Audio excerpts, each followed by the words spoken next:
What is a voice community? It's your host Charles. So when it comes down to building communities, right? I'm voiced podcast and voice now. It's not just a part of a community to, obviously talk about businesses. Although that is what we want to, encourage people to do is to find that voice with them. But it's also about giving back. It's also about seeing what other types of communities out there, and it's not just like regular profit business, but we want to go into nonprofit business as well. Talk about little leaders to see who's involved. So for this episode, actually, I got my guy over here who I've met while I was working at the gym, and this guy just has massive amount of energy. Like when you talk to this guy, he has a lot to share, a lot of value to share. So I've kept him in mind, but it's always just passed through, especially while building the business. So I'm actually pretty glad that we were able to coordinate this time now, and I'd rather have it in person, Thanks, right? man. Yeah, man, for sure. I'm So at the right spot. Make sure I got yes, the sir. audio up. I don't want to mess up the No, audio. no, you're good. So yeah, so we got community Kevin here.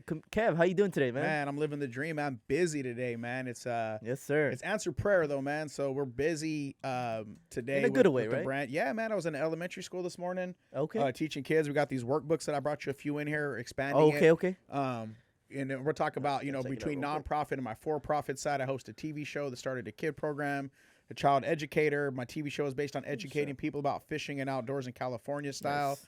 And then after that, I was in Santa Barbara delivering some books up there at the Okay. landing. Out They've in the been rain? a supporter. What's up? Oh, Out in yeah. the Man, I rain? love the view. Aw, That man. 101 up to Santa Barbara. And I like the ocean, man. Like to see it as in a beautiful sense of when the storms are there. Gotcha. I just drove gotcha. like 55 miles an hour, man. Let everybody pass me up. Right. I've been a driver before this. I was an exterminator. I used to deliver home care equipment. So I got a lot of driver in the rain kind of training. So it doesn't really bother me. But Okay. I wanted to see it I wanted to see the ocean looking when it looks like that too, And then plus I'm gonna start working on boats. I'm gonna cook a couple of days on a boat because my chasing the dream doesn't pay all the bills yet. Not yet. I love that. Yeah, so starting in April when the fishing season kicks off, I'll be busier a little bit more often. So I really got to take care of everything in March. We just got some more board of directors. Okay. Yeah, we got some interns from the university working with us. Nice. We have some some staff that we got from the Goodwill that we partner with at our learning facility that we have in the Channel Islands Harbor that we just opened up last year. So trying to coordinate today, we had like a full staff in there, man. I had a board of director in there helping with volunteer organization and task for also the staff that we have to make sure that we're per month that we're utilizing our resources to the max capacity when we kind of was just running on a couple of us plus volunteers not more than 3 months ago. And then we had an intern in there and he's sending out newsletters and thank you letters and stuff like that. I've seen those. I actually seen those. Yeah. So Yeah, I've been getting them. I try to just send stuff out to people, man, to do nonprofit and for profit from a different angle and perspective as an educator, as an entrepreneur, as a minority, and wrap it up. And the resources, man, as we continue to grow, the Lord just keeps giving us these things. So as you're growing, kind of like the gym, right? I'm probably going to use some gym philosophy in here, Yeah. fishing terminology to kind of explain how you do business for our perspective, but how you be creative and utilize the resources that you got. And also from like a gym, before you start bench pressing your max, you might got to do the fundamentals to get the secondary muscle strong enough to support the primaries. And that's kind of what we're doing right now, All man. right, for sure. So Kev, real quick, got a lot there to unpack. Yep. Right. I want to break it down just a little bit. You said you had a nonprofit, profit business, and a couple of things you're working with the community, right? Yes, sir. So let's start with your bread and butter. Like, what did you start with first that's gotten you to where you're at now? Like, give us a little bit about your background. You know? So my background, I grew up right here in Oxnard, and I was one of them at-risk youth going through the system.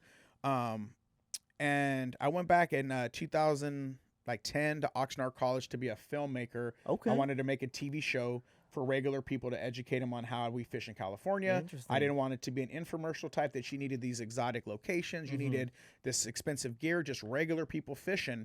And I went back to school because I started working on sport boats when I was like 11 years old. Gotcha. For like 10 or 12 years, teaching people how to fish, enjoying the Channel Islands. I took a break from that because I was kind of burned out since I did it for so long. I went into the streets and I was hustling, trying to make money that way, different jobs and careers. And then when I got settled in about 28, I was watching some TV and there was like we had some new cable and 3 of the channels were all outdoor and fishing, man. And I was like, I want to do a TV show. Nice. So I went back to Oxnard College and I just took a class, a semester, the 101 course, one semester, the 102 after work, 2 hours 4 hours a week. So it was like 2 hours on a Tuesday, 2 hours on a Thursday. And then my teacher was like, we need somebody to host this TV, like a little mockumentary. Used to have a TV show on Oxnard College. Right. So I hosted it. Hey, I'm Kevin Brannon. I'm Channel 8 News, and we're here. And he's like, dude, you got some talent, man. You should host this Oxnard College television show. So I auditioned for that. So I went from just wanting to be behind the camera to using all that energy you talk about on camera, and I became a host, and I started hosting more events. So the hosting. So my bread and butter, I'm a documentary filmmaker that started a TV show to showcase California, and then started taking kids out fishing in my neighborhood because I used to be one of those same kids needing somebody to guide you along the way, right? When did you start? What's the brand, the nonprofit called? So the nonprofit is called Real Guppy Outdoors. Real the Guppy TV Outdoors. show is called Real Anglers Fishing Show. Our podcast is called Real Radio. We're working on a segment called Real Grill, where I do the cooking segments. Wow. We call it, and in our newsletter is called Real Good Times. So the brand itself is called Real Angler Network. Okay. And then just to break it down as well, you said that you're pivoting into rebranding a little bit about yourself for Community Kev, right? Right. So as I have a great grant writer that helps us put together, these series that we have to do when we're trying to get bigger grants, and you kind of transition, man, again, from, the gym, as you grow, the more capacity that you could lift. Right. So she would say, hey, Kev, we're going to do this new series for this grant. Let's talk about what we've already done in the past. And then we build it up and started writing children's books and these concepts that I had if you go back and watch the original Real Anglers YouTube videos, right. You'll see the same concept where my kids are my extras, or they're in my films, and I already had these concepts and these visions back then, and now it's just catching up because we have the funding to do it. I like that. Yeah, and then her showing me, let's see what you've done, and then her building my portfolio bigger than a resume. I'm like, man, I did all that? This is what I bring to the community, and these are the the different seminars I've been to develop myself and to make myself a bigger value. Well, then how do we collaborate the whole brand so that you have all these under the same umbrella, but they're all symbiotic and work together. Love that. to create a brand, because you need it, man. If we were only a nonprofit when I was in during the pandemic, man, we couldn't get a grant. You couldn't get money because people were giving money to different other charities to make sure people had food. Other things were emergency situation, and fishing don't fall under emergency situation. It just wasn't as significant according to the city's needs. To anybody's needs. Gotcha. I mean, we're reaching out to other organizations that we already had the grant process halfway through that were like, oh, we need to kind of give it over here. Gotcha. But as an exterminator, being an Orkin, man, I had a job. So, okay, well, and then the market going into the schools at the same time with the pandemic. Hey, can you come in and teach one of your classes, please? Oh, wait a minute. So there's a market for me to be over here, and the kids were loving it. Yeah, and then I was able to take my first workbook in there. Nice. The kids were loving that. I was a YouTube star, so you're with that generation. They show up at the kid fishing day at the pier after I taught a class, throwing high. I felt like a wrestler, man. They'd run by, Mr. Kev, Mr. Kev. And then one of the dudes on the Miami Pier was just walking by, and he's like, there's Community Kev right there. Okay. That's Community Kev right there. And it just stuck. Okay. So then we put my logo, the Real Angler logo, and we just branded it, because also, like I say, growing our board, that everybody knows where the vision and the mission is at from these 13 years ago that people might not see today. So 13 years ago, that's 2009? Yeah, right? 2010, something like that. So that's when you started the Real Angler Show. Right. So I'm back to college to do this. And actually, at the time, you were also just filming, freelancing, but also being an exterminator? Yeah. Well, here's the thing, man. I was doing my TV show, man. Part of being in the streets, man, and growing up in foster care and things I've been through, you got to get resourceful. Okay. So I was just using the resources I had. I paid $100 to take a class. I don't read very well, even though I got my own children's books now, and that's what I tell the kids. But also, I could use their $1 million equipment. They're going to show me how to use it, and I could I'd have my homework. I get to take the camera home and play with it. So there was no books to carry, So I just used that resource to start filming. And since I worked on these boats as a kid growing up, I would just jump on a boat and be like, hey, I want to film. And I would just fidget. And next thing you know, man, I had 7 videos done in my first semester. That's super I solid. would just link up with the teacher's assistant, with the TA in class to open the door for me. And I would just sit in there and doodle on Final Cut. It's almost like being Final Cut. Yeah, being got to get your demos out, man. If somebody give you a studio and you could go in there and kick your 16 bars on a daily, then you get a chance to practice in grandma's basement or somewhere. That's the way I look at it. But I got to point out, because that was how long ago? What year was? Like 12 years ago. 12 years ago. Yeah. At the time, social media wasn't a big thing. Nah, right? I didn't even have an email, man. I work on fishing boats. I remember my teacher made my first email, and then I opened up a Facebook account, and I've been utilizing that same logo, the buff tough little worm, since I started, to keep that brand. So if you see that, it's Kevin Brannon. For sure. I've never changed my Facebook thing. And when I would get into the fishing industry at that time and be like, hey, I'm doing these YouTube videos. Hey, I'm doing this social media. They were laughing like everything's got it. That's for the kids. And these are, we do everything in print marketing and blah, blah, blah. And it was like, I wasn't really getting nowhere, but I didn't give up. I would just keep producing film, man, a film a month. I jump on a boat, film, and I just kept just putting out demos, man. Love that. And it speaks to me because when I first started the show, I didn't have my agency. I just did it because I wanted to voice the community. I really wanted to hear what the community had to say about their life and just literally just vocalize what they had to say. And then I found a passion towards realizing that I loved identifying what a brand is, what their identity is, and really just building up on that, you know? So when you first started your fishing show, right? You were probably, was fishing a part of your life? Since forever, man. I've been going to Miami Pier fishing and sneaking on the boats down at Port Hueneme Sport Fishing. So you were born here in I'm a fourth generation Port Hueneme kid. Okay, cool. I'm a Hueneme boy. So where did you get your inspiration of like creating this show and the idea of it? So I want to tap back into that because it looks like you've been building up on this slowly over time, and it's now coming into fruition where you're slowly reaping some of the seeds. Yeah, man. Well, I tried to go back and do a film when I filmmake a TV show. I actually filmed one at Silverstone at the end of the rocks, and when I was working on boats. But then the season started, and actually used some of the money that I got for financial aid to kind of like help me get through the slow season at fishing, you know. But I made a film, and I wasn't able to finish the class, and that's when you had the big old tapes, man. You had like 2 little knobs to do the. I mean, we made the episode, man. We made a Bud Light commercial. We did a tackle tip. Shit. So like, I've always had the vision of what it would be. Me and my brother used to play like the guys from In Living Color, Mo Money, you know, like show them the other stuff. So me and my brother, and he's a reggae artist. So you had people with you as well with the show?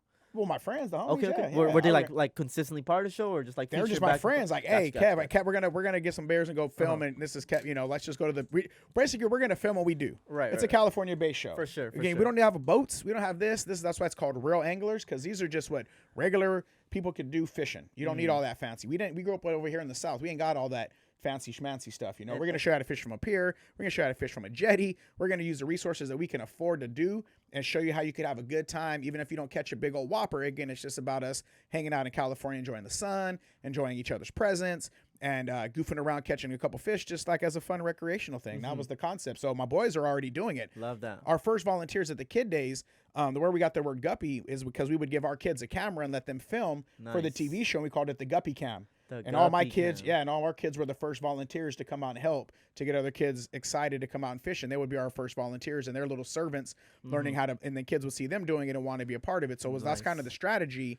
Just high school kids? My kids were like 7, man. Okay. Kevin Jr. was about 5 years old as Junior. I have pictures of, again, when we would do this and setting up little bags in our Surfside 3 condo, and they're stuffing bags. My daughter, they're all in their pajamas. My kids, you know, my friends showing up to help me with this idea to take kids fishing, because, man, we pretty much growing up out here, we know the lack of resources that we have. A lot of single moms out here, that this was something we needed. So when I called on my friends and were like, hey, let's just start doing this on a sporadic basis with the Guppy program. But again, let me use the resources I got. I got my camera to film it. I got 10 fishing poles. I got there's a church group that I work with that takes kids fishing. We could borrow some fishing poles from them. Nice. We can get some bait donated from Channel Island Sport Fishing. I don't mind coming out of my pocket as an exterminator, $100 to get some bait and some hot dogs, and then let's just pilot it and try it. And then the Girl Scouts hear about it, and then this other organization hears about it. So it kind of grew organically, but it was just this is the tools that I got. I know these kids in my neighborhood need something. How do I take what I have and give back, and then able to document it so I could share it and showcase it on Channel 10 Oxnard College Television was my first station. Okay. You know? Okay, so going back into it, because you unraveled a little bit of a lot of things, and I want to repack back into it, because, you know, I want the listeners to be able to really identify some of those things that you tapped into. Now, when you started the show, right, when you were doing the show and you were just doing it for fun, and you realized that other people want you to learn, want you to teach the kids how to do all that, what would you say is like different now from before, from your show, as compared to how you do things now? Because social media has changed. One thing is different is I used to try to put like 4 little video clips into one episode, little packages, but the time to edit up 4 little packages into one, more like a variety show, where now the show was more based on and I didn't really want it that way, but again, the time right now, for one location shoot, right? But I'm still making sure I don't ever get away from educating. So nothing's really, the theme is still there. So let's say we did one last 2 months ago on Dorado fishing, right? We're down Dorado, we're up here. Yes. So as a deckhand working on boats, I always want to add the things that I know are going to help a new angler come out, which is a fisherman get started. Right. How to not be intimidated by the verbiage, the location, how easily and simple it is, that kind of stuff. And that's the way it's always been. But also, if I go and fish with a buddy of mine that's a bass expert, and I'm on his boat, and I get skunked because of the fact that I ain't paying attention. I'm trying to my saltwater tactics when he's trying to teach me freshwater. I'll put that on the show. Like, it's not about me catching this monster and you need all this stuff. It's about, okay, we're going out for the day. These are the things we got to deal with, but also the experience, man. Like, let's get it again. It's a cinematic show. The music that you hear, a lot of it, my brother's a reggae artist, or Dirty Rice or somebody local to music, that if you turn down the show, if you turn down the volume and just watched it, you'll know it's California.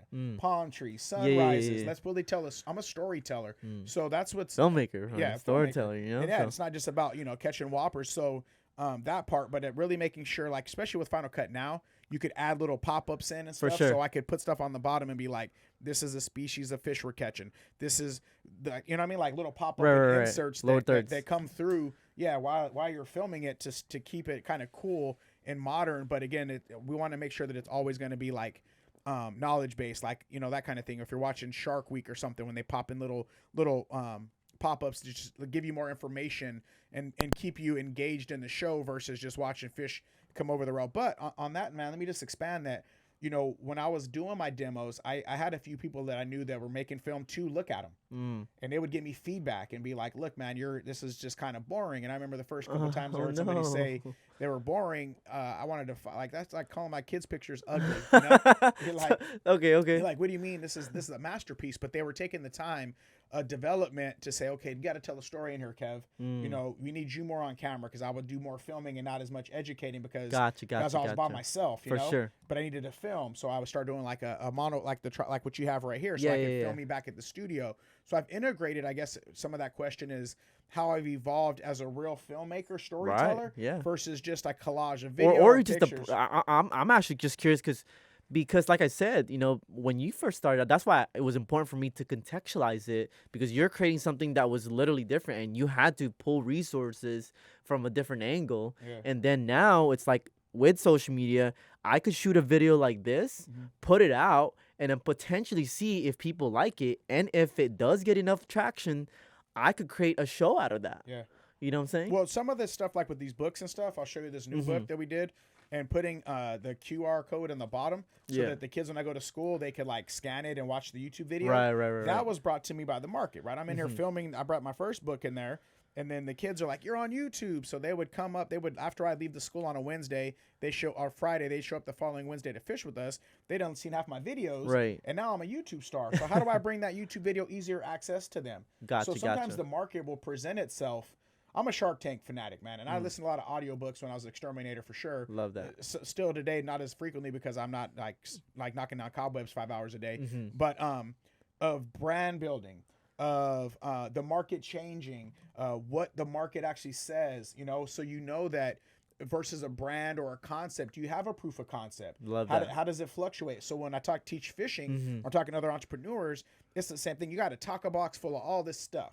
Which one of these baits are going to work today? Which not's going to work? And then even another thing, you could have everything lined up perfectly, and it still might not work. Yeah. So do you take that as a strike? Oh, I didn't get a lot of traction on this film. Did it not do good? Well, if you take it like that, versus I could learn from that, or maybe, you know what I'm saying? Like, don't 100%. Change your whole thing because one thing didn't work.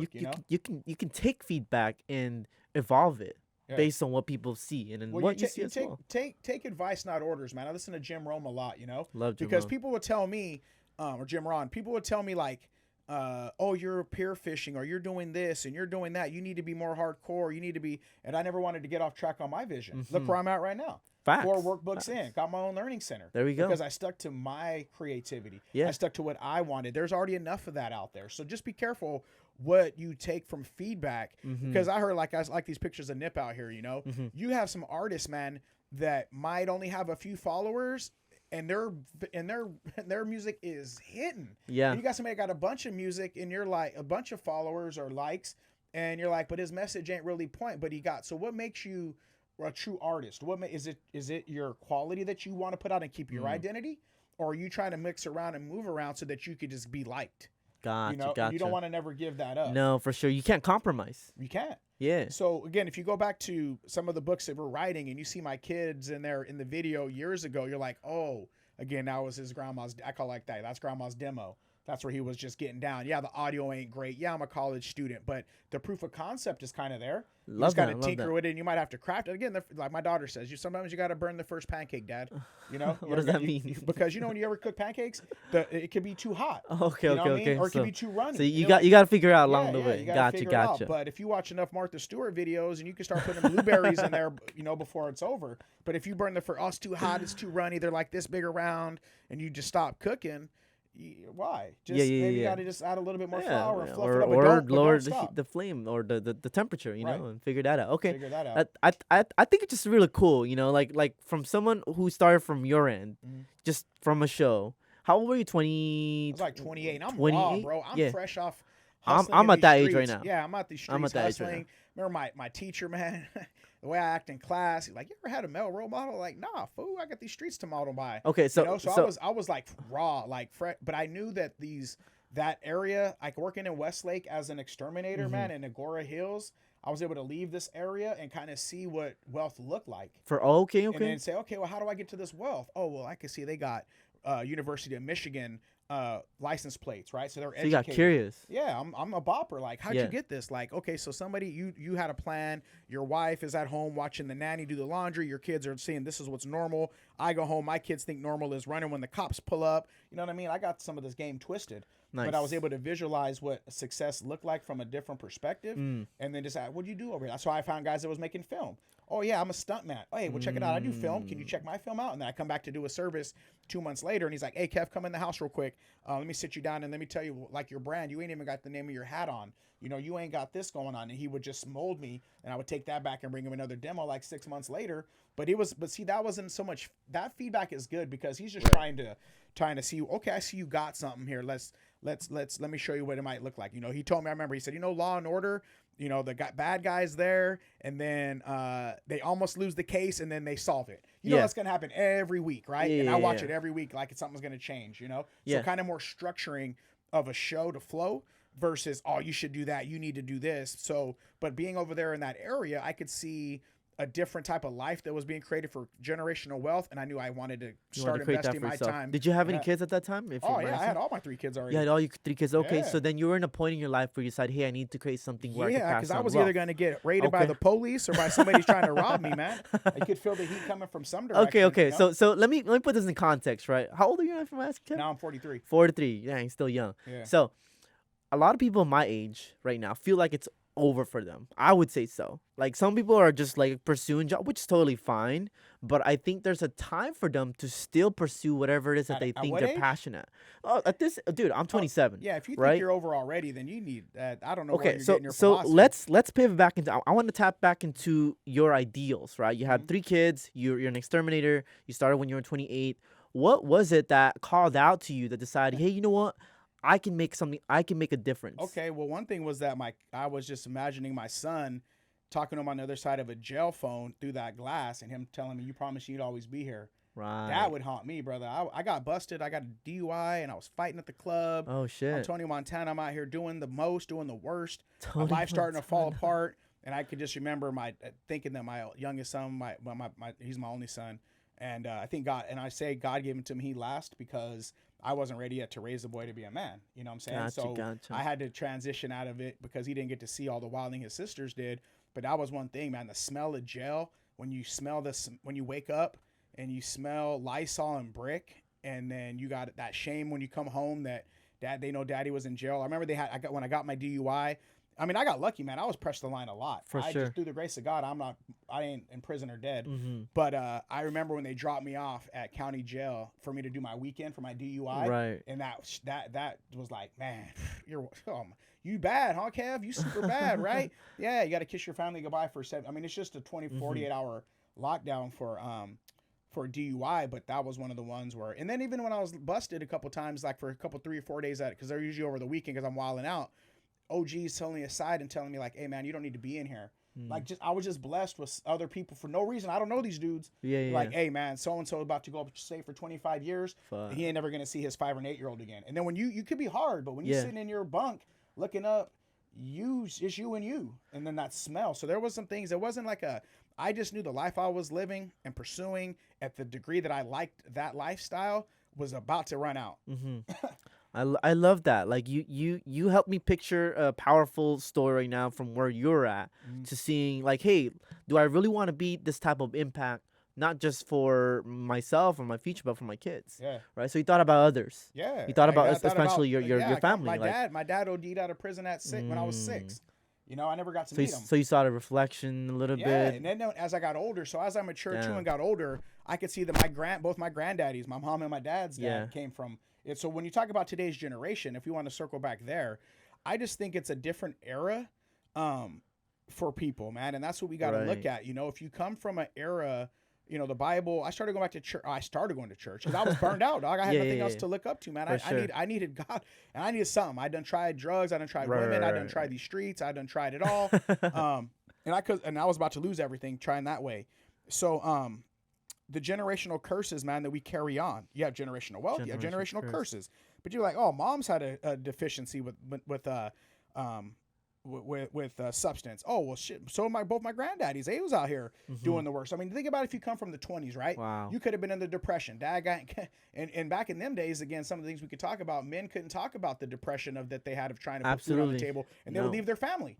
Nope. Yeah, you know, exactly. With mom, and then grandma's helping babysit. So if you look a little bit further back, that the things that we've inherited from your cultural standpoint, and you could be a first, second generation, and where you live out Hispanic, where working hard, scrubbing some lady's house and flooring dishes like the lady I seen over in Agora, don't want her kid doing that. So yeah, maybe you go to school to have a better way of living, but even that kid don't even like what they're doing, but they just don't want to, but parents don't want them to struggle like they did. So they might get into a job that they hate, but it puts food on the table, but now their kid can actually develop and try to go after the American dream of what they want because they ain't got that same pressure or that same underdog feeling that they're, again, that they came from, man. So that's how I look at today's 27-year-old kids, man, is just, it's a different era. For sure. And I would say this, I heard from a podcast recently. I think now it's a great, they definitely have different problems, but I would say one of the things that I heard recently that resonated with me from a podcast, Gary Vee, he mentioned that today's generation, it's not that they're just as entitled, it's just that they have more options. Right. There's never been a better time where an 18-year-old can put themselves out, blow up, generate millions of followers, and make $10,000 a month compared to what we came through. You had to be a TV star to be able to produce that type of attention and awareness, right? Yeah, I think he gets that because, you know, he's a big Nipsey fan too. Oh, yeah, no, for sure. Yeah, so he was real close with him. And you could see that when you combine both of their philosophies together, that they're on point with it, right? They kind of got a little different philosophy, but the grind is there, right? Like Gary V's more go out and mess up. We shouldn't have everything figured out by 25. Like I had kids at 17. It's supposed to.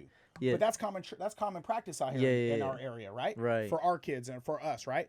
Let's see what else you got. But Nipsey is more like, again, today's modern day where it's free enterprise for us to go out and do it. You know what I'm saying? Yep. And Gary talks about how his mom, like my mom, let me work on fishing boats and do what I love to do. She was his biggest champion, where back in the day, parents were more embarrassed of how they would look to their friends if their kid wasn't in school. If your kid was a rock and roll playing guitar, he's a loser, and mom's not telling her friends that her kid's out playing rock and roll. So be damned if you're going to play the guitar, you need to go to school. And then the kid that the parents can look good so that they don't have to talk about it with their friends and say, hey, you know, so they put it at added pressure, either where it's you to be safe and secure in your paycheck, but you hate it. And I'll get to this in a second. I'll give you a second. So that's where I see Gary Vee and Nipsey. And again, it is free enterprise, building a brand. That wasn't even a term years ago, right? No, you're right. Again, it was, it's admirable to go to work for 40 hours a week. For sure. That was the ideal but lifestyle. you work yourself to death. So now on the other side of that, I just got back from the fishing summit where this guy, Nice. because that's an investment, man, in yourself. I go to Okay. fishing summits. They're big for my industry. I go to luncheons, conferences to continue to be around like-minded people, hear Nice. what the fishing industry is saying, Sounds hear like what the a education. sounds like you're a practical entrepreneur. Right. Well, you got to invest Yeah, in yeah, yourself. yeah. Spending Exactly. versus investing. Yeah, I'd rather exactly. spend watching motivational videos versus regular TV. Wasting time or spending time versus investing my time. But anyway, this dude was saying, and I use my pest control days as this, right? Yeah, yeah. That the package deal of a job don't look as good. So I go to Orkin, right? Which I love. Orkin, man, you want to talk about building a brand. I put those khakis on. I put that white helmet on and a tie. Right. People open their door. Right. Orkin man's here. That's branding. So, but the general manager, hey, man, what you got going on? His office, no pictures on the wall, sitting behind a desk, lower back problems, out of shape, stress up there. So you're going to tell me that when I get a job here, I'm looking to get that seat one day. Well, he don't look that happy. That's what the guy was saying. So now today's generation, you can do eyelashes and Uber and make the same amount of money with your own schedule. For sure. With your and here's another part, man. I take kids fishing. Hey, why don't you come out with your kid on Tuesday? I gotta work. So, and this happened to me at Orkin. My kids are visiting from out of town. I leave early on a Saturday. I get called on Monday. Why'd you leave? Well, my kids are visiting from college. We're going to Magic Mountain. Oh, you can't do that. Oh, I thought you cared about my family. What's working? Orkin? Pest control. Pest control. Okay. Yeah, but are you still working? Or no, you I not gave working? my notice. I left on Memorial Day last year. Now I'm not disrespecting For sure. the job. That's my blessing. Don't not. They didn't come to asking me to come reply. I Right. went to work for them. For They sure. trained me up. Exactly. So that's why I tell people, you're mad at a job that you applied for. For sure. Now maybe the culture is bad. Yeah. But again, maybe because they got the stress from the district manager, they got it from the regional manager, they got it from the stakeholders. So you're just getting parent management. You're just getting passed down. Again, you ain't making an impact. But if it's paying your bills, putting food on the table, For sure. you can reapply somewhere else. You know what I'm saying? For, So also I use that money to help invest into my business. For so sure. I'm not mad at so the job. so you understand it's a leverage. But what I'm also hearing is that you have like you can't be a victim of your situation if you chose to be in it. Right. Is what I'm People hearing. do that a lot. Okay. But so, again, if you applied for a job, that you're not. That's the term. The way you look at it that way. Again, you sat down, probably went to 2 interviews. They probably made you an offer, and you applied. You was like, "Okay, I'll be here Monday. I'll be your best employee." So did you lie? Or did you sham them? Right. You went in there. You looked it up. You uploaded your resume. You know what I'm saying? Now again, you might get there in the work, but now the point to that is that the kids today or the environment today, you can't see your kid's baseball game. You're missing on opportunities because you're so driven by your employment and you're not even feeling like some people don't even feel like they're making an impact on the things they do. Girls that do eyelashes, I'm using that one because I know them. They feel like they're beautifying their girls that they're working on. They're artists. They're creative. Love. Yep. Those are the kind of things that 100%. people feel good. So why was you going to go to work and work a 8-hour job somewhere where you don't feel like you're making an impact? You're getting your management's giving you it because they heard it from a district manager. My number was 1578300, right? And every time they do a printout of the month, it shows where I'm sitting as a statistic, and that's how you're treated. So I just think people today, especially losing their job in the pandemic, people are retiring, things are changing, things are going digital. When my mom used to type 75 words a minute on a typewriter and then went to a computer, she was like, oh, heck no. They use whiteout. They didn't know it was a delete button. So there's always going to be evolution. So things are evolving digital, like Nipsey talks about, how you get treated at work. People have lost cultures at work and more. So my business, my company, my guy's over there right now sending emails, right?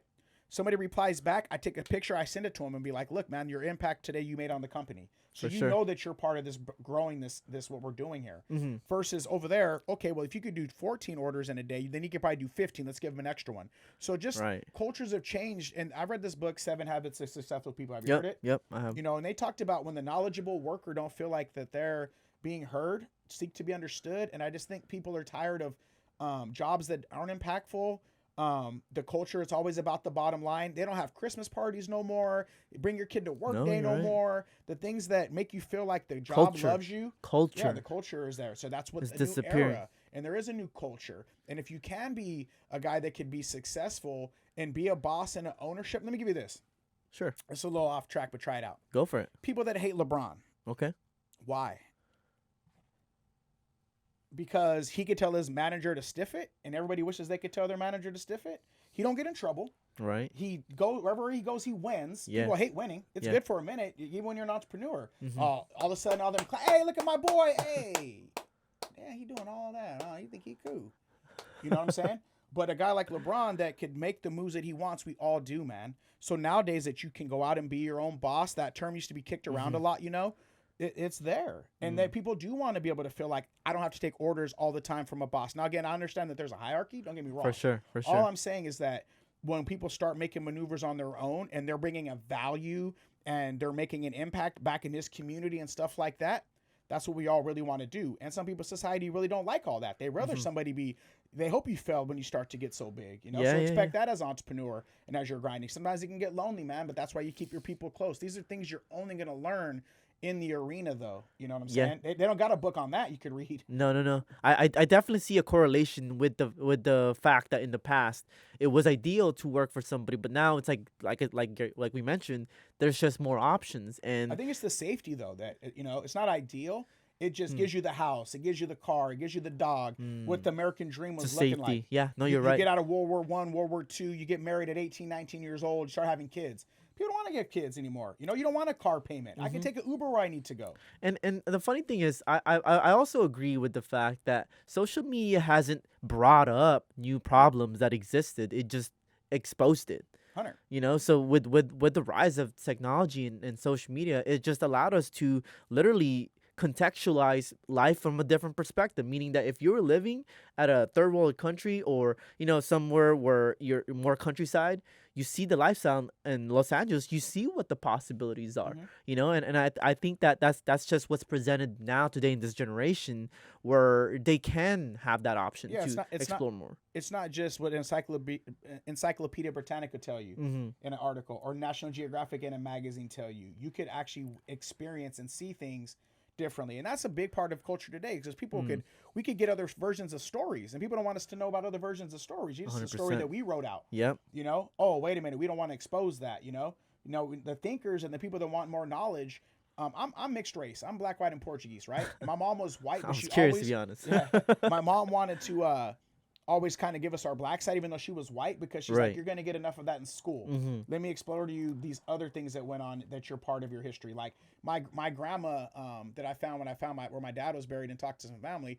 My grandma was like an actress and a model in the 1920s. She was black and Native American and gorgeous. Maybe that's where I get some of my my on-screen presence, man. You know? But that was missing from the story. I had to get that story from my uncle. What I'm saying is that with today's technology, we are able to do a little bit more research. You know, you are able to see more things. Like my mom, talking about the way she grew up. She was teased in the 50s for her deformities that she had.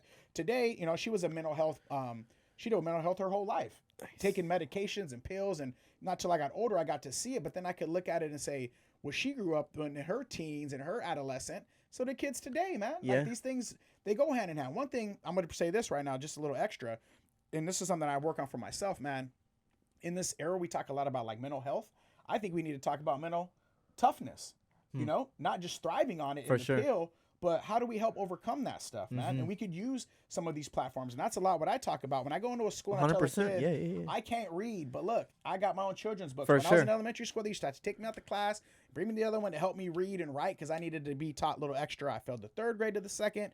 And when I go into a classroom and tell kids, look, I got my own brand now. I built it up. I couldn't read, but I learned how to ask for help so that somebody could help me put together my sentences and take my concept out of my brain and put it down there. It's addressing your problems, but knowing that, yes, it's okay, but like, how do you take it on? Right. And like, do we want to stay there? Yeah. You know, and I agree. I think on both ends of the spectrum is what's I'm seeing that's present in society today, especially with the younger kids. It's like there's aspect of options and more, you know, flexibility. However, there's a little bit of lack of accountability. You know, how do we create that? Well, that's why boldness, today you know? It's responsibility. People quit taking responsibility or making people, it's their responsibility of what they do. Right. Again, we try to victimize things. Oh, it's okay because of this. No, that's giving them an out. That's giving a crutch. And that's how they start taking advantage when they start giving you too much, right? Yeah. Say, okay, again, let's toughen this out. Let's see how we can fix. I try to say there's no problems, only solutions.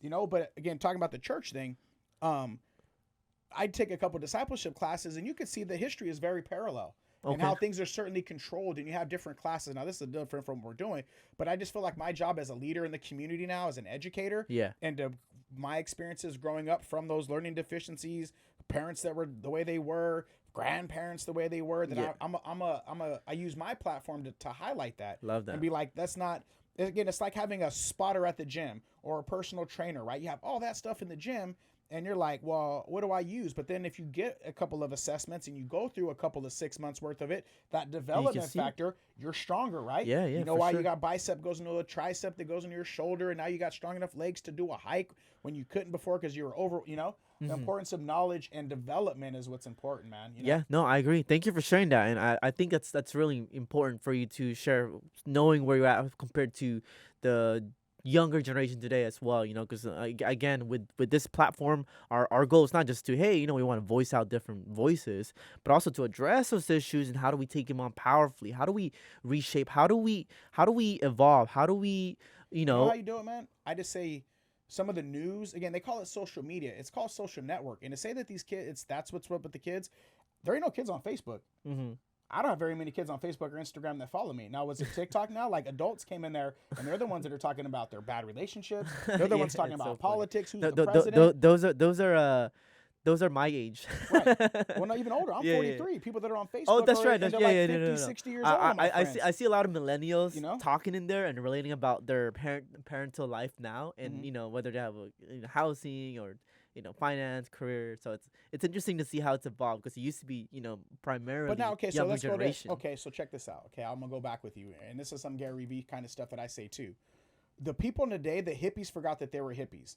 They forgot that they wanted to wear bell bottoms, smoke reefer, go to Woodstock, wanted peace and love. But now these kids are lazy. But when their grandpa told them that they went to school barefoot uphill to go to school, walked home barefoot, and called you lazy bums because you wanted to go to the arcade, right? You wanted to sit in your Mustang, versus the 1940s parents that were out doing whatever, they were coming out of a depression and manning the fields. And you want to talk about technology. For sure. I dare you to go out there and get a donkey and a plow and go that way. You like the tractor. So again, the grandpa that says, my mom would chill at the pad some days and watch 4 hours of soap operas. Yeah. That's a programming, right? Stay at home watching Dallas and these other shows that would come on. And those same people that used to, but when you brought the TV in, and grandpa went from the little transistor radio that they would sit around to Leave It to Beaver days, right, and listen to that, and they brought a television in, oh God, it's going to rot your brain. So now you have this little thing, and the same people that had the TVs back in the day that had them sat at home eating cereal. So it's a bit of hypocrisy. Right. Or come with the ones saying they're lazy. Why? Because it's a lease path to resistance. For sure. Comfort. These kids don't go outside. People don't want to let their kids go outside and play anymore. So it's the kids' fault. So if it's the kids' fault, shouldn't it kind of be the parents' fault that's raising them? For not letting them, for allowing them to just because use again, I seen this commercial. And again, this is where I stand because I deal with a lot of youth. So I battle for youth. You're supposed to be a kid. For sure, You're supposed to be at the mall until you're 18. You want to hurry up and grow out and figure everything out by the time you're 18 or 19, you got the rest of your 60 years to adult, absolutely. Right? So why not let them be kids? But this parent was like, he was under his kid's bed, and he was typing on his computer at night while his kids slept. Now, the thing was supposed to be like, Dad, there's a monster under my bed. Instead of telling your kid, then go to bed. It's okay, nothing here. Dad's still working at 9 o'clock at night on a laptop up there with his kid. So you got this helicopter parent that's helicoptering their kid, and why Dad's still working. That's what really is going on, man. It's not the kid's fault. Tell your kid, hey, well, my mom would tell me, Mom, I think Jason or Freddie are in the room. And my mom would say, they don't come to the projects. Go to bed. She wasn't in there trying to find the boogeyman under the bed. She's like, take your ass to bed. Man, stop being a... And I'm not saying that's the, all I'm saying is that the people that are helping, that are the parents or the society or the era, the culture that we can and what we say is making it, how do I say this? That we're responsible for who we're raising versus blaming the kids that are being developed, or technology or society, right? It's like saying, I watched The Godfather, or I watched a movie and now I want to go out and kill everybody. If you don't know right from wrong because you got something that you've seen, again, that's not taking responsibility. That's an easy way out because we can blame the TV, the song, everything else, but not the structure. You know what I'm saying? Yeah. At the end of the day, it's our responsibility to decide if they're raising their children or how we live our lives. And what I would say is responsibility is tell your kid Be what you let's cultivate you. What do you want to be? Okay, as a coach for baseball, right? Kid says, I want to play second base. I'm here to develop you. Show me you want to play second. Go sit over there. Let me throw you the ball. If that kid practices and we already have a second baseman, then hey, maybe that kid gets sick. We're up by a bunch of runs. He has to go on vacation. We have a backup. But if he comes to me and says, Dad or coach, I want to try this, develop him. Instead of shoehorning him into just getting a job or the safe route. If your kid wants to play violin and they have talent and they're really putting their time into it, support that. If your spouse has things that they love, divorce, don't just say, baby, you go do that. Hey, I'm going to go with you to a recital. Find some interest in them, do it with them, and watch them flourish, man. You know, I have this thing where we call the caterpillar, right? Or the butterfly, where people be cutting off the wings before they could even fly. Yeah. You know what I mean? Let them flap, man. Let them go through the transition like I did. I transformed in a cocoon through the grace of God and mentorship and development, and I'm still transforming. Right? To be that butterfly. And some people have already been squashed or had their things cut, or they're still inside the cocoon and it's ready for it to come out. And they're holding onto the sides of the walls like, oh, nah, I don't want to go out there to that world because I don't know, for whatever reasons. But those are the different levels that we have. But I'm just saying that if you really want to make an impact in your community, impact in your with your kids and your brothers, man, is support, man, encouragement. That's why you see me at the gym and I walk in. How's your day today? Doing great. Now, not every day is like that. But the more that we encourage versus discourage, you're going to see growth in them people and them individuals, man. For sure. If you ain't throwing logs on somebody else's fire, then get away. You know, like, hey, this is what you want to do. So that's what I say, man. Okay, here's another one. You know Guy Fieri, the guy from Diners, Driving, and Dives? So he goes around and he finds those places, those restaurants. And I love that because I like to cook. And you hear so many times, and he gets to, why you love what you do? Oh, yeah, I went to college for 4 or 5 years to be a doctor. I went to college to be this for something. But I really love baking little brownies. And now that I'm baking these little brownies, this little store that I own, I'm here all day having the fun time of my lifetime because, but they spent some time doing things that they weren't. And sometimes you might have to do that to see what you don't want. And that's why putting the pressure on a kid at 27 to have it figured out is crazy. Yeah. And that's what I like about Gary Vee. That was the old model. You're not supposed to figure everything out back then, especially with the situation now. And that's okay. It's not just for figuring things out like financially, but it's also for the sake of your mental health, you know? For me, and your character development. Yeah, and that's an important part too that I don't think we talked enough about, because I think that we're so eager to get to this place of being that we forget that we get to enjoy the process along the way. That's because it goes back to those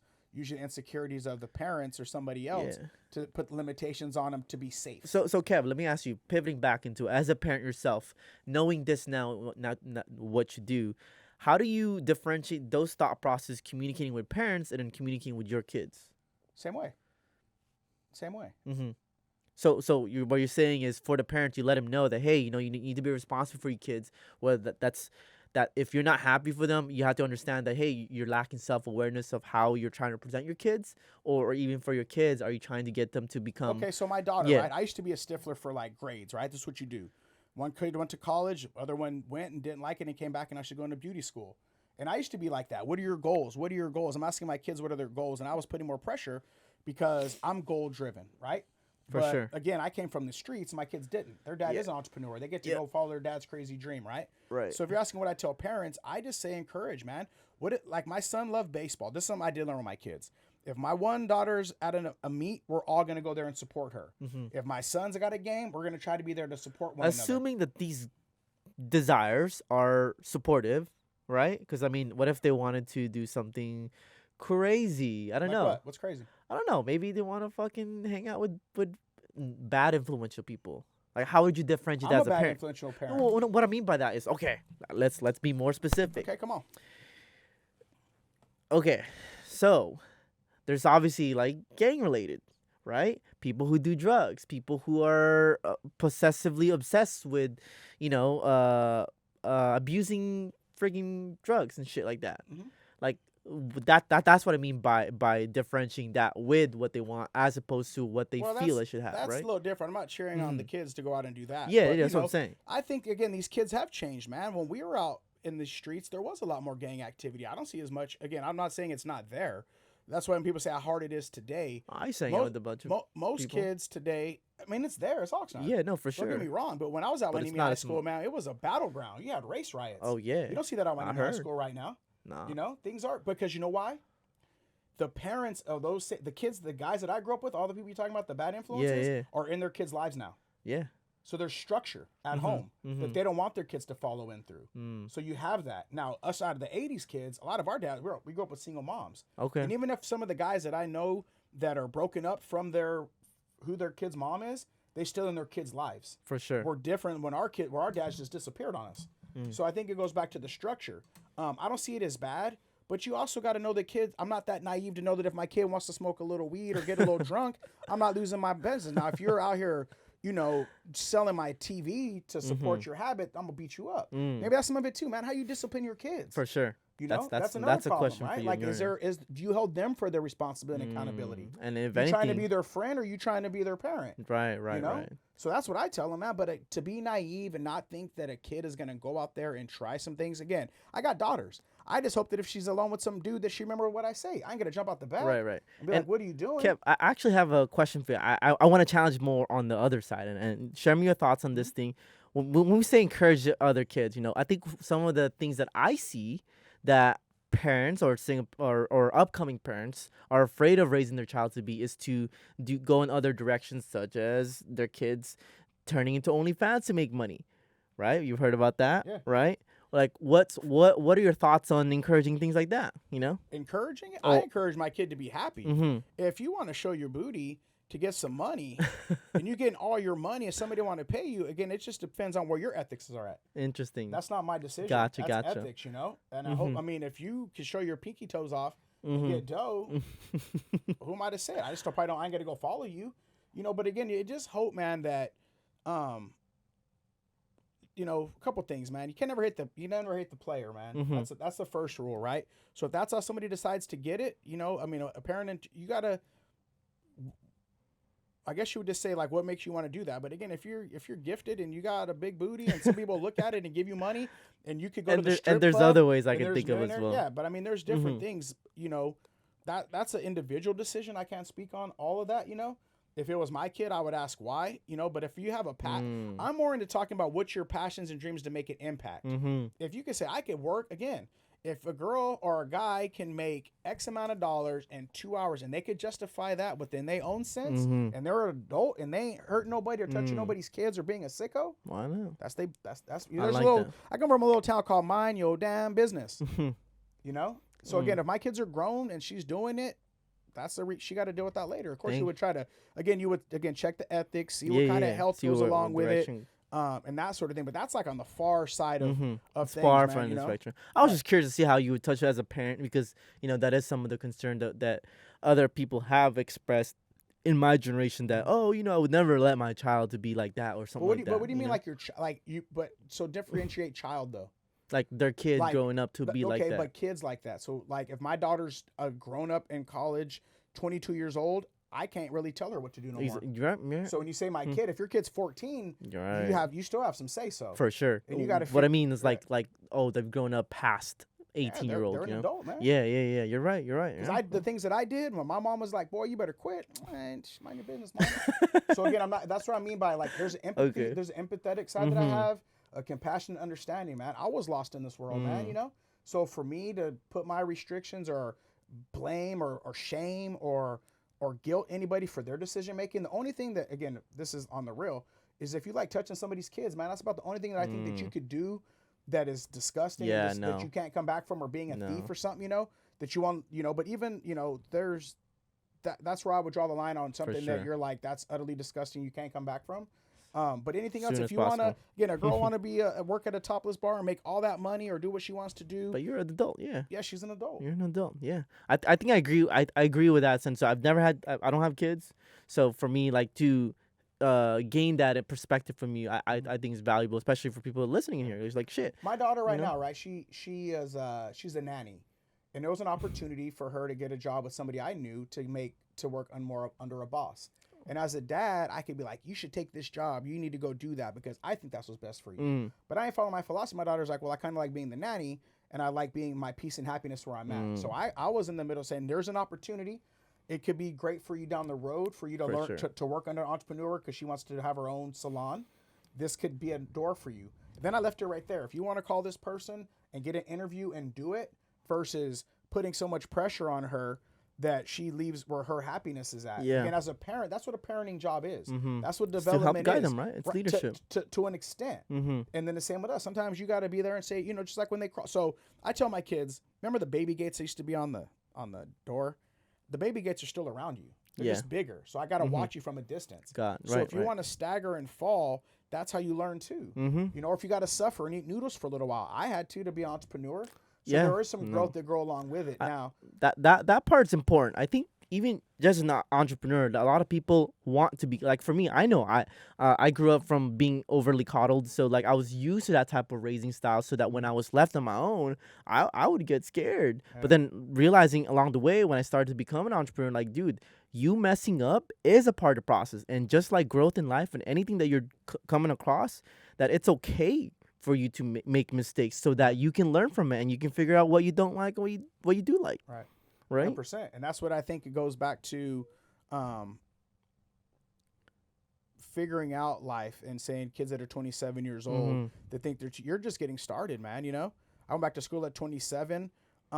There's different exceptions to rules. You know what I'm saying? So if you do have a family business perhaps and you do love what you're doing and you're inheriting the family business and you're going to take over that name, you're right here on A Street, right? You have the Garcia Mortuary down the street, right? Yeah. So they have a family business and that might be one. I know a fisherman that his son's going to inherit the boat. He's working on the boat. So they stay within the family's idea of what, you know, like maybe a farmer or a rancher thing versus people, again, that have desires and want to be impactful and do what they love to do.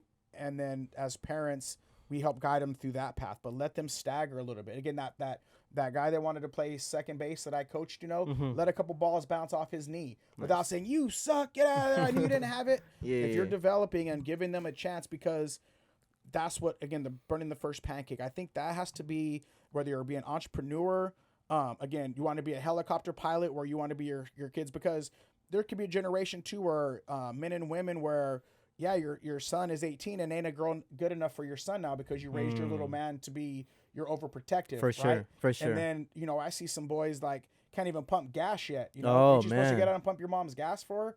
You know, so there's parts to where we could overparent. There's parts that we can guide a little Right, more. where we're trying to do things Yeah. for them, which when you get on your own, it could cripple them to some degree in their Love development because we do so much for them. Mm-hmm. And I even tell my kids that maybe I overparent my son. I love you to death because I didn't have a dad to embarrass me. I wish I would have. I think about that. I think about that even in my organization when I'm teaching people to work with me. You know, like for example, I just hired a project assistant. I'm constantly thinking about what if I go about this direction of leading her, or am I not doing enough, or am I doing too much? You know? Well, yeah, that's right now. Again, when I started this conversation saying that I have all these human resources, you know, I thanked all my team before I left today, but also this is the first time I let somebody take my baby, so I'll make sure that I'm not micromanaging. Okay. And I'm leaving For creativity. what part are they managing, if you don't mind me asking? Well, okay, so you have Will with communication, right? Okay. You have Marshall out here calling these different organizations, and you know, usually when people say I'm with the Real Guppies, it's, oh, you're not Kevin, or you're Kevin, right? We built a brand. Right. So to make sure that, and even some of the things like Marshall is working with me, right? He might call the Girl Scouts that I've called a bunch of times, and I'm like, look, some people don't call back. You know, no shot at the Girl Scouts, just they're so busy, and you have different people that they have their own programs going, that they got enough going that they might not need what we need. Right. And we don't have to go chasing them. And instead of me saying, hey, Marshall, I tell him, I called him a couple times, or I called this other people, that he has to go through and get those repetitions and to understand how much energy he's willing to extort to try to be a partner with other groups that I've already tried, and not say, I call them already, don't call them. I call them already, don't call them. Let him try it. Let him, and then sometimes I want to tell him, hey, I've already done all that, but excuse me, I don't want to shut him down to where he's like, any idea I have is dumb. Kevin's going to shoot it down just because he doesn't think of an idea. So make sure I ask him, well, what do you think about this? And what are your feelings on that? What are your thoughts about this approach? You know, let them feel like they're able to maneuver without me overshadowing them, you know? Now, you have to, at the other side as the boss, say, hey, no executive decision. I don't want this to happen. Let's just drop it right here. But then I also like to explain why. Not just because I said no. It's because, look, you're trying to prevent this type of catastrophe, or just we don't have the capacity to put that human insert into that. Right. So if I need you to go do these couple of deliveries, but you're here on the calls, can you put that off until next time? But I try to really explain. Same with my children, right? It's the same way. I'm telling you can't do this because it's looking out for your best interest. Mm-hmm. We're not doing this because the organization right now don't have the capacity to go that direction. Same with my kids, not just because, and then this is more development, man. I took this class at church called Parenting as a Ministry. And I could be an intimidating dad, a dictator father, dictator leadership, telling you guys what to do. And when my kids get into some type of trouble, they're not going to call me. Oh my God, dad wigged out and flipped out because I did this wrong. Right. Versus I messed up. Let me call my dad right now. He'll know he'll help me. For sure. Same with my workers, you know. And that's the kind of culture, or my team that I'm coaching is that kind of philosophy of explaining. And sometimes I go a little long-winded, but I just want to make sure that we understand why we're making this decision, or we're not moving through with that other decision without micromanaging and giving them a chance to stumble and fall. So that way we could address it and willing to take that chance. Like, okay, I know this isn't going to do it, but then we could use that as a learning tool. But it's also a tool, I would even say, to better understand how they work, even, right? Because like you don't know how certain people react to certain situations. Yeah. But like you leaving them that little bit of freedom, I don't know if you can relate, would allow you to see how they operate differently. Yeah, you have to, and that's what creativity and development looks like. Again, and I've had jobs again working in corporate America, like again, I'm just saying the state Orkin, which I don't mind, man. You have to have a structure. You have to have yeah, no, for sure. right? There has to be structure. I really would thought, man, it'd be cool if you let me come to the table with some practices that I think will get us better because I'm in it every day, and my manager listening to me and letting me implement that. Yeah. And that's what I mean, right? So by living that room, that they feel like they're able to come with an idea and say, look, I know we've been doing it this way, but I think if we cut these shortcuts out, or we had designed it this way, develop it this way, we could be a lot more. And that you have to be willing to open up. Same with your kid. Dad, let me talk to you about this. As much as I love to give good dad advice, sometimes I just need to shut up and let my kid vent. Yeah. Or listen to them. I don't have to save everything. But it sucks sometimes too because, organizations don't allow such, decision makings or even considerations of decisions because you're not a quote unquote rank. Right. Right? Yeah. Or you don't have the numbers, or you don't have that, which sucks, Well, or also because it's so locked in place. Like with again, I've had help, man. One of my managers when I was at Terminix, where I went to Orkin, and I switched this philosophy when I got from Terminix to Orkin, is there's things that are already inside this organization that are so locked in that even if I tell my manager that this is dumb, we should do it this way, it came so far up the rank, bro. So he would tell me, K-Mac, you got to learn to control your emotions. So what I can control is me going to my houses, de-webbing everywhere from the mailbox to the door and around the house. Right. Calling the customer, let them know what I done. It's Kevin, your guy. I can control all that. If Orkin or Terminix says you got to do it like this and this is the way it is, I can't control that. So yell at, but I know that on my route, for sure, I'm in control of every house that I service. Just being accountable and knowing what you can be responsible for and knowing what you don't have control. But also not letting it get to your emotions. They don't listen to me. Why don't they follow me? Right. So I was listening. Being a victim, basically, right? Well, no, it's like listening to the knowledgeable worker. Right? Not so much the victim, it's just my manager. For me to be disruptive and tell my manager this way is whack when he can't even change it neither, just be like, okay, Kev, well, I know that you can go out there and do this. Just turn your phone off at the end of the day, knock out your 15 houses. Don't let this noise over here distract you because we can't change it. Right. So not the victim, it's just the fact that knowing that there's a cutoff of how far my voice is going to reach through the upper management. Right. But I know what I can control, my 15 orders in the houses that I can control. And if I know that I finished my 15 houses and all my customers are happy at the end of the day, I'm not disgruntled because the company is going this direction. I take it out in the house. I'm there for 5 minutes. I don't do this because I'm mad at the company. I'm accountable. My name's on that. Right. So my manager would say, K-Mac, you do such a great job. But when you can start controlling your emotions and your feelings, you control what you could control, nothing could phase you. And that was just a manager, That's a big Mo, bring me to the side. And it took the right person too. Mo was a OG Crip from LA, a brother. So the way that we would communicate, and that could be another part, man, is the way that it's communicated versus, again, the dictator manager, but I got a service manager that's like, let me talk to you this way. And I still call him to this day and say, hey, man, I was able to, them 2, 3, because again, I look, and this is a problem I could look at as I look at leadership. Are you developing me in that leadership position? Yeah. Or again, are you just dictating every day what I do? Gotcha. But you won't get in the trenches with me out here and help me kill bugs or show up at Right, a house with right, me right, and let me talk to you for a minute. It's just close the door and get out of my office. For sure. So those are, again, cultures, structures, and then I'm able to take away that and then tell my the mentor of mine, hey, that stuff you taught me. And it might even take some practice of me implementing it to get it and then utilizing that same practice in my management style because I knew our guys love that, dude. So what does he got? What did he do for us? He treated us like human beings. Yeah. How's the family doing? Hey, it's okay if you go home a little early today. I'll take care of these orders over here for you. I know you got something to do.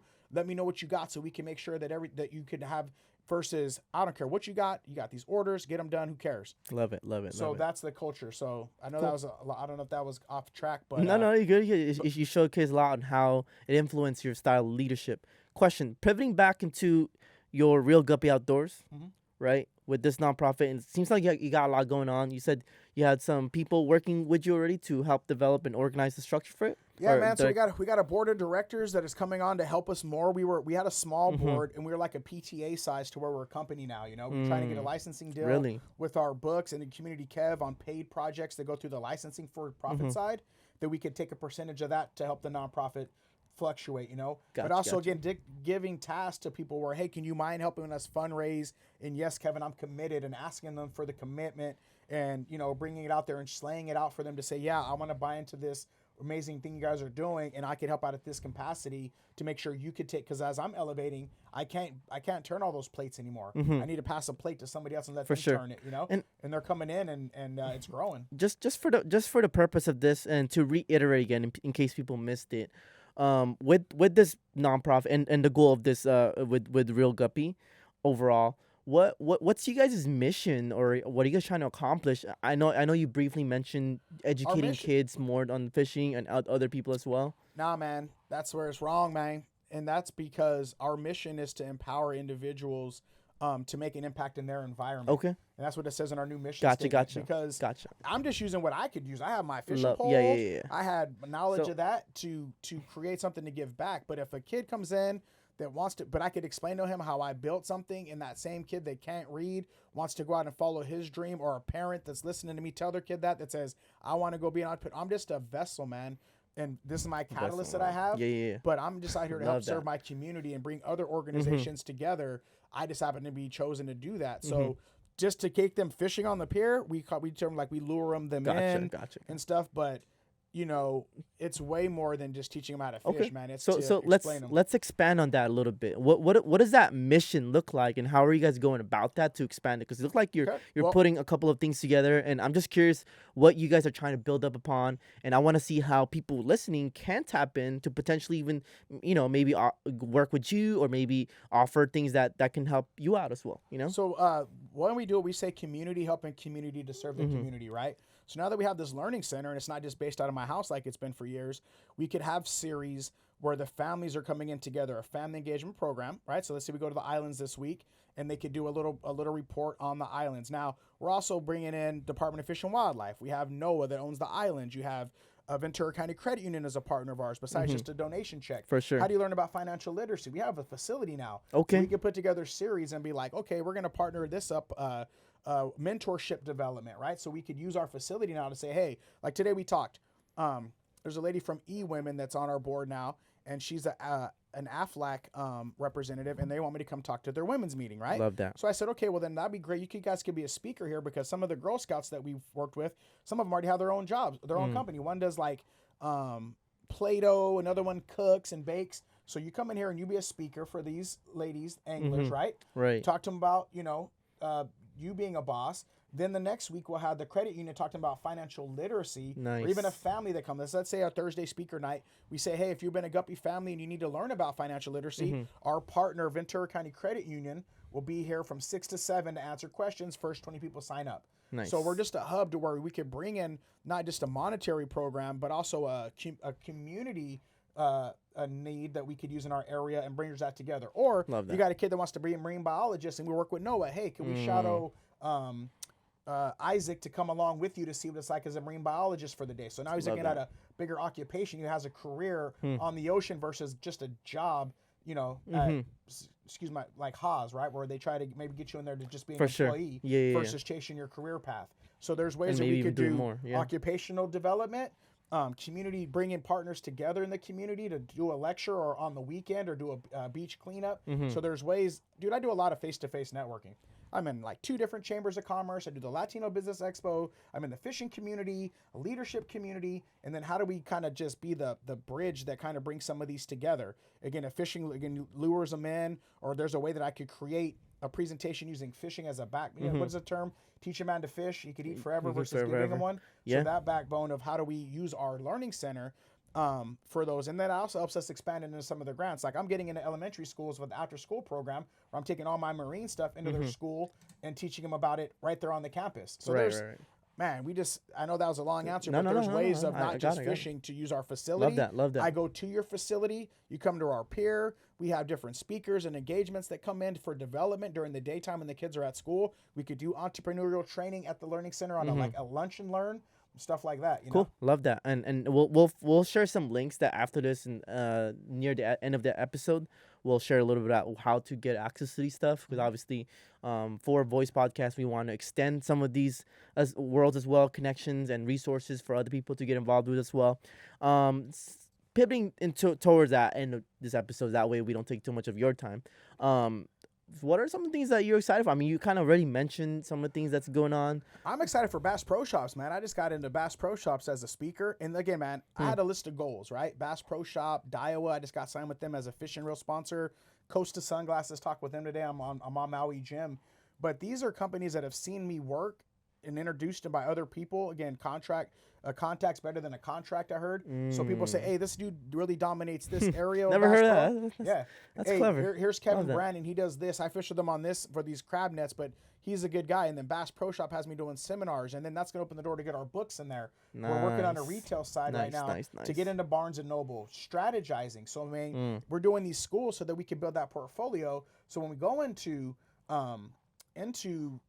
Barnes & Noble or these other educational places, you say this is real actual arithmetic that you could curriculum from a school. Homeschools are using them. The Girl Scouts are using them, getting in there. So that push into retail, but building a brand. I'm like a modern day Teddy Ruxpin. You can watch the video, have my book, A Household Name. Love that. But also always telling that story, man, of where I come from. So that way people can, again, utilize. It was up to me at 28 to take responsibility for the way my life was going. For sure. So if I'm authentic to these people and these doors, I talked in drug rehabs the other day, talking about my experiences, that I'm going to be more of a teacher, educator, and using my brand. But getting into Bass Pro was huge, man. Getting into elementary schools, after school programs, having a learning center where kids and families could come down and learn about the Channel Islands National Marine Sanctuary, and bringing other organizations together is huge right now.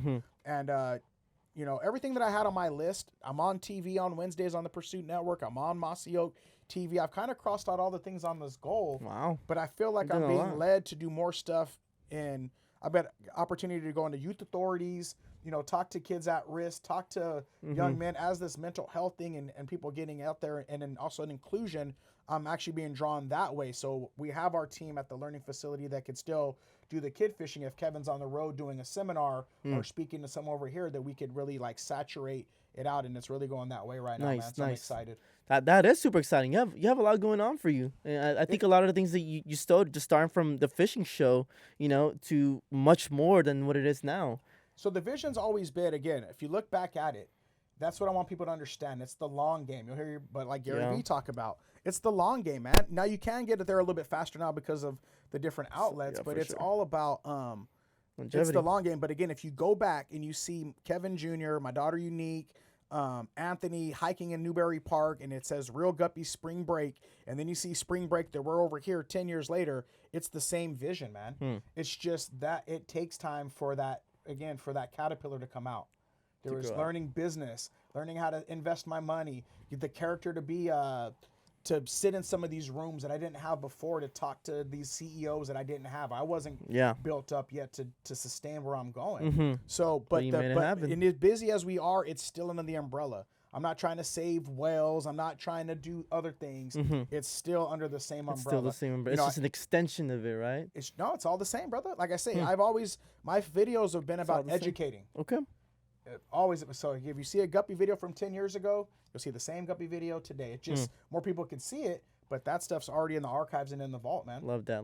You remind me of like a young Gary Vee, of talking about your past when he was talking about wine, but instead you're talking about educating people about fishing and more than just that, right? Right, the California show. Yeah, love that. Okay, cool. So pivoting back into it, for anybody tuning in, listening in right now, if anybody wants to get in touch, let's drop a couple of things where people can get a hold of you, and as well as some of your brands and some of the other shows as well. So check out the Real Anglers. You can check out. We even got this neat thing now.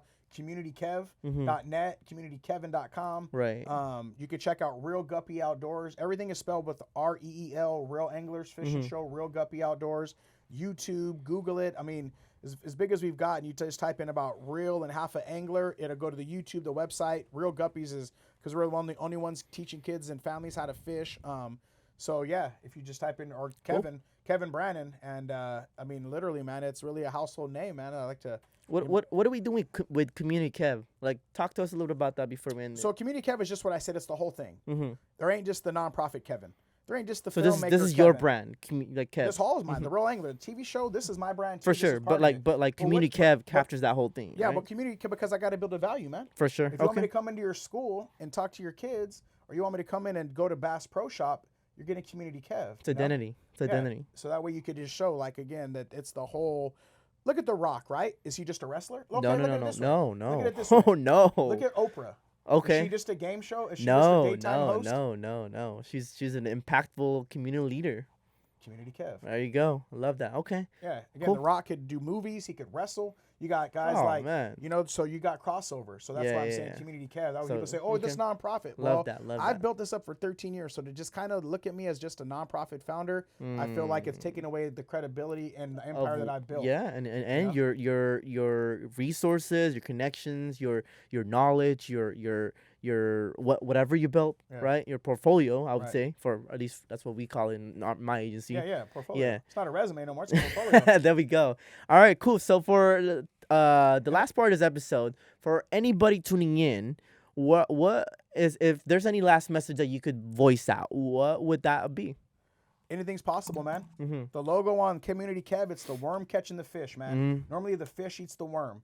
And in my case, against all odds, coming from the streets, coming from the background, pressing the line, unable to read very well, all the different things I come through, that anything is possible, man.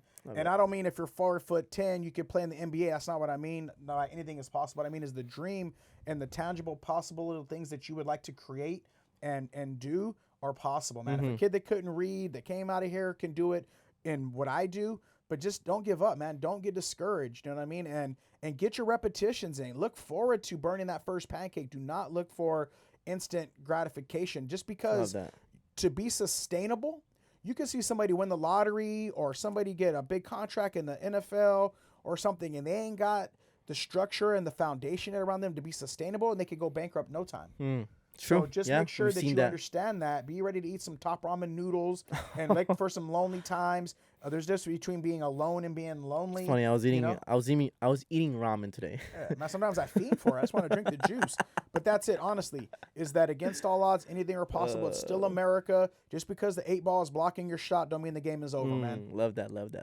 Well, thank you for taking the time to be on the pleasure, podcast. Man. Sorry for the miscommunication and flaking last week, man. You're all good. Great dude, setup I've had. right here, man. Thank you. I've had a couple people flaking. It's totally understandable. I'm trying to get as much people on the guests, so it's an honor. To appreciate you for being able to share your story. I've seen you at the gym, and you was like, I'm going to do this. And so I take you very serious. Oh, thank you. Because I seen you develop and running around the gym and filming. And I even told you there's other projects that maybe we could collaborate on. No, for sure. I'm with it. What you're doing here is amazing too, man. And this is inspiring. I walked in, open the door, and I was like, I make sure I go home and step my games up, man. So shit, we'll help you out. That's what's up, man. All right, for sure. Well, thanks for being on, man. Thank you for having me. Appreciate it. Okay, cool. And everybody for tuning in. Thank you guys. We'll see you guys in the next episode. Yeah.